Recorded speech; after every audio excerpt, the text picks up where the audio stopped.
Next problem is two concentric spherical cells have radii A and B.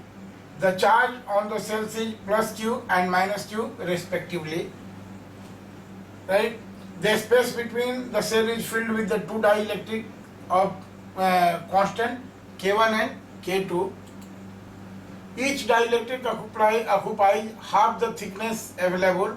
Find the capacity of the system between innermost and outermost sphere. अब देखिए ये हमारे पास दो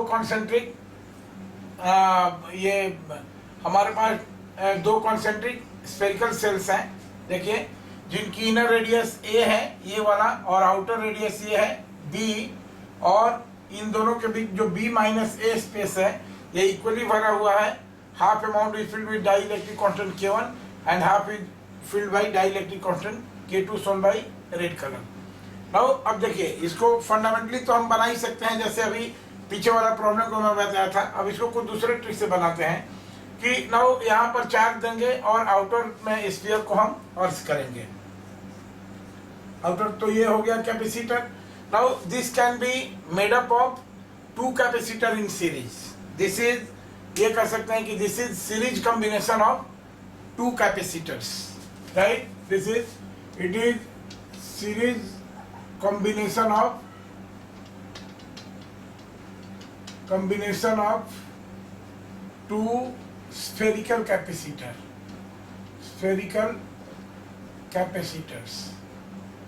right, ये series combination हो गया.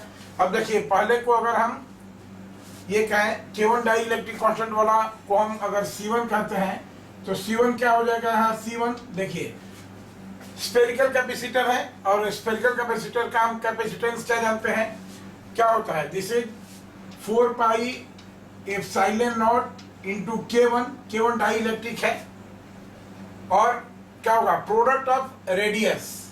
Right, तो इसका इनर रेडियस A है तो इनटू A, और इसका रेडियस ये जो ब्लू कलर और रेड कलर की बाउंड्री है इसका रेडियस, तो उसका रेडियस क्या हो जाएगा. देखिए उसका रेडियस सीधे अगर हम मानते हैं कि वो r होगा तो r will be equal to how much. देखिए a प्लस a तो यहाँ तक हुआ, दिस इज a प्लस, और ये डिफरेंस कितना हो जाएगा, इसका आधा है तो this is b minus a by 2, b minus a by 2 ये हो जाएगा. और ये कितना होगा, this is 2a plus b minus a by 2. So this will be equal to how much? ये 2a minus a plus b by 2. तो उसकी आउटर रेडियस, ये जो कैपेसिटेंस C1 है ब्लू कलर का जो आउटर रेडियस, यानी ये मिड वाला डार्क बाउंड्री देख रहे हैं ब्लैक कलर का, उसका रेडियस का वैल्यू कितना हो गया a प्लस b बाई 2. तो दिस विल बी, ये होता है 4 pi epsilon not K1 into a into b, that is outer radius. तो this will be a plus b by 2 divided by difference in radius b minus a. Right, so this will be a plus b by 2 minus a. Right, a plus b by 2 minus a. अब ये देखिए इसको करेंगे तो ये कितना हो जाएगा, this will be equal to 4 pi epsilon naught K1 a, और ये क्या हो जाएगा a plus b by 2 है, by 2 नीचे चला जाएगा, a भी by 2 नीचे चला जाएगा, तो this will be a plus b. और यहाँ देखिए क्या हो जाएगा, ये a plus b minus 2a, तो a माइनस 2a क्या हो जाएगा माइनस a, तो this will B b minus a. This will B b minus a. Now this is the value of C1 which is equal to 4 pi epsilon naught K1 a into a plus b divided by b minus a. C1. Now second capacitor is C2 होगा, जिसका inner radius, जिसके लिए हम a dash की value कहें, a dash is equal to, a dash इसका जो होगा वही इसका है, this is nothing but a plus b by 2. a dash हुआ a प्लस b बाई 2, और आउटर रेडियस इसका क्या हो जाएगा, b डैश की हम बात करें तो b डैश कितना हो जाएगा, b dash outer radius given है, it is equal to b.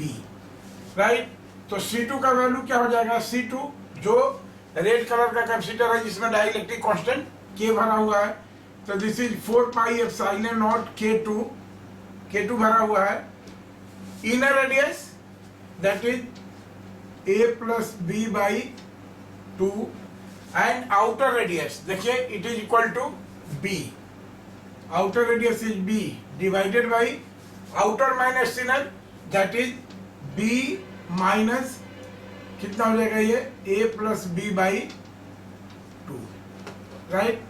ये हो गया हमारा। अब इसको सिंप्लीफाई अगर हम करें तो देखिए ये b into a plus B है, ऊपर में बाई 2 आ रहा है, ये 2b माइनस ए और माइनस बी तो 2b माइनस बी, तो इसको सिंप्लीफाई करेंगे तो this will be equal to ये कितना हो जाएगा देखिए 4 pi epsilon not K2, right, और ये हो जाएगा b into a plus b, b into a plus b divided by इसको देखिए 2b और माइनस b, क्या हो जाएगा this is b minus a, this is b minus a.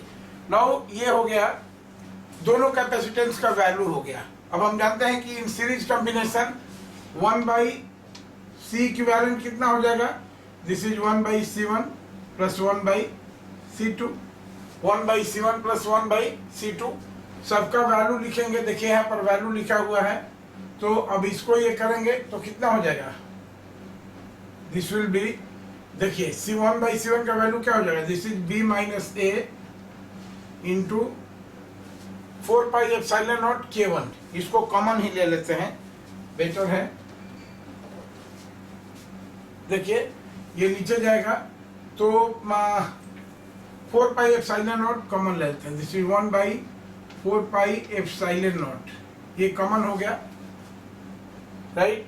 और यहाँ पर b a प्लस बी है, वहाँ a प्लस बी है, और इसके साथ में कॉमन आ रहा है a प्लस बी भी कॉमन आ रहा है, राइट। इतना पार्ट कॉमन हो गया तो 1 बाई C1, तो ये कितना चला जाएगा, this is b minus a, और ये भी कॉमन हो रहा है तो इसको भी हम लोग करते हैं, this is b minus A, ये कॉमन हो गया तो this is 1 by b minus A के जगह तो 1 बाई हो गया, और नीचे में क्या बचेगा K1 into a plus B तो कॉमन ले लिए हैं, तो this is K1 into A, right. अब प्लस अब इसका भी ऊपर चला जाएगा तो ये 1 बचा, और नीचे में क्या बच जाएगा हमारा, देखिए K2 into B, K2 into B, ये हो गया, राइट। अब इसको फर्दर सिंप्लीफाई करेंगे तो दिस इज देखिए ये तो पार्ट रहेगा ही हमारा बी में, इसी को हम बेटर है ये कर देते हैं, इस पार्ट को हम केवल सिंप्लीफाई कर लेते हैं, तो ये कितना हो जाएगा देखिए इसका एलसीएम हो जाएगा कितना, K1 K2 AB into K1 K2, और ये देखिए K1 A है K1A, तो यहाँ पर क्या हो जाएगा B K2 और प्लस K2B है K2B, तो A K1, राइट। तो ये जस्ट मल्टीप्लाई हो जाएगा वहां पर, तो this will be equal to B minus a divided by 4 pi epsilon naught A plus b, right, B minus a 4 pi epsilon naught A plus b, और into a हो जाएगा, इंटू यही चीज हो जाएगा into this much, right, and therefore equivalent capacitance क्या हो जाएगा, 1 बाई सी का वैल्यू ये था, this is the value of 1 by C, therefore C will be equal to, ये पार्ट ऊपर चला जाएगा, राइट, तो क्या हो जाएगा, this is 4 pi epsilon naught, इसको थोड़ा अरेंज करके लिख देते हैं, ये क्या हो जाएगा K1 K2, फिर ए बी या a plus b into a b, ये पार्ट ऊपर चला गया, a plus b into a b divided by, अब ये वाला पार्ट हो जाएगा this is b minus a, और ये कितना हो जाएगा b K2 plus this is